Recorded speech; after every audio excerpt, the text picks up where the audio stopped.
What's up, everybody? My name is Brad, and today I've got another book review for you, and I'm going to be talking about Every Dead Thing by John Connolly. This is the first book in the Charlie Parker, detective series, you'd call it. I believe there are now 18 books, or there's about to be 18 books. The newest one, it's either about to come out or just came out, is book number 18, I believe. And I also think that it's a prequel to this one. But I have heard really good things about this. I hadn't heard of it before until my buddy E, or Edward Lauren, talked about it on his channel. And he's blown through, I don't know, he's up to like maybe 6 or 7 in the series so far. He really enjoyed it. I've got a few friends on Twitter that have read some of them and they really enjoyed them, so we wanted to check it out. There's a bit of a synopsis on the back that I'll read real quick, and then I'll get into my thoughts and everything on the book. Every Dead Thing. John Connolly superbly taps into the tortured mind and gritty world of former NYPD detective Charlie Parker, tormented by the brutal, unsolved murders of his wife and young daughter. Driven by visions of the dead, Parker tracks a serial killer from New York City to the Deep South and finds his buried instincts for love, survival, and ultimately for killing, awakening as he confronts a monster beyond imagining. So first and foremost, I had a blast reading this book. It's like 460 something pages. It didn't feel like it was that long. It was a quick read. It's pretty action-packed in places, has great action. It's not really, I don't know if it's touted as a horror novel at all, but it's not really a horror novel. It's more of a detective, sort of a noir thriller, definitely true crime aspects to it. If you like TV shows like True Detective or Mindhunters, or The Outsider that's on HBO right now, I think you'll dig this. It's sort of the same atmosphere, same sort of settings, and sort of gritty realism in this.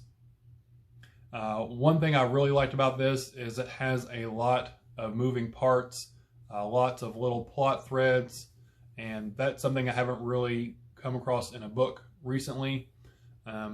It reminded me of Game of Thrones in that way, just that there's lots of moving pieces. It's not fantasy or anything like that. The only comparison I'm making to Game of Thrones is there's a lot going on. It has to deal with, obviously, as it said on the back, Charlie Parker's wife and child have been murdered, and Charlie Parker is looking to find who the killer is. The killer's gone. They haven't been able to find him for, I want to say, like a year or so, somewhere in that time frame. So he's on the hunt for him. There's another serial killer that had killed children and had killed children about 30 something years ago. So there's a plot thread with that. He goes on a missing persons case. It involves the mob and the mafia. Then down south it involves rival sort of warring families in the drug trade. There's just lots going on, and I really dug all the different little plot lines and how they interweave with each other and connected and everything. That was really fun to read. This is, like I said, it is dark and gritty. It has really great true crime aspects, especially dealing with the serial killers. There's the main one that he's focusing on, which he ends up nicknaming the Traveling Man, who killed his wife and daughter. And then the other one, sort of the cold case, if you will, that had murdered children in Virginia back like something 30 something years ago or so. But the Traveling Man, they were a great antagonist. I really liked what all they were doing. I don't want to say how he killed people, but the book starts off with a pretty gruesome and graphic scene, and that sort of sets the tone for the rest of the book. It's not all dark. There are some moments of levity and some comedy. There's 2 characters, Angel and Lewis, and they are quite funny when they're on the page, bring a little bit of comic relief to the story that otherwise would be pretty dark and gritty. But it's not out of place comedy. It's very very much fits in with the tone of the story, sort of dark humor, if you will.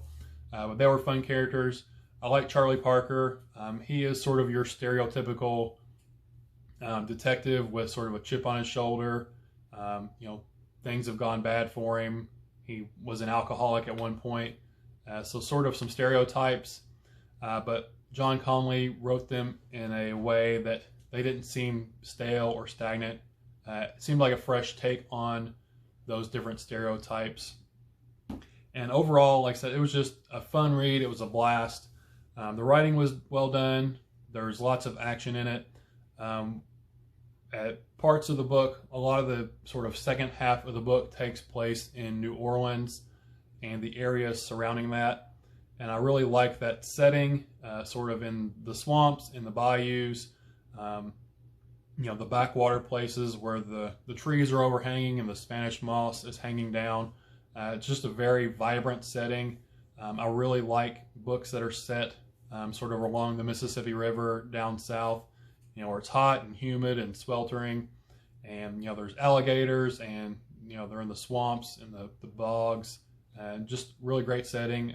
It's in New Orleans itself a lot. He talks about some of the different streets and locations there, which was really fun. But overall, I really liked it. I sort of saw the ending coming, and then it had a nice twist, or twisted it a different way, which I liked. But yeah, I really liked it overall. I felt like everything wrapped up well. I liked all the plot threads, how they ended up connecting with each other. It sort of weaves all together very nicely. And I really am looking forward to reading the second book in the series. I can't remember what it's called. I want to say it's called Darkest Places or Darkest Dawn or something like that. I'm probably completely off. But I'll be checking that one out soon. Actually, it's probably in the front. Let's see. Dark Hollow. I knew it was Dark something. Dark Hollow is book 2. I'll be wanting to read that one soon. But yeah, if you are into true crime, detective noir, anything like True Detective, Mindhunters, any TV shows like that, I think you'll really dig this book. Like I said, it's not horror really at all, although it does have those sort of serial killer aspects. On one other thing, I've heard that this series starts to delve into the supernatural.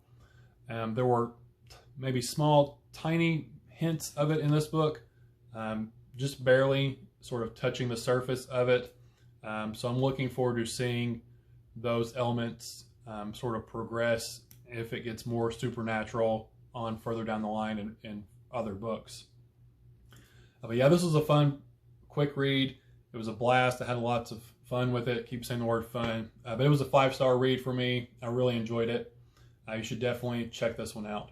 But if you've read Every Dead Thing by John Connolly, I'd like to hear your thoughts and comments about it down in the comment section below. If you liked it, didn't like it, whatever it may be. But that's all I have for y'all today. So thanks for spending your time with me.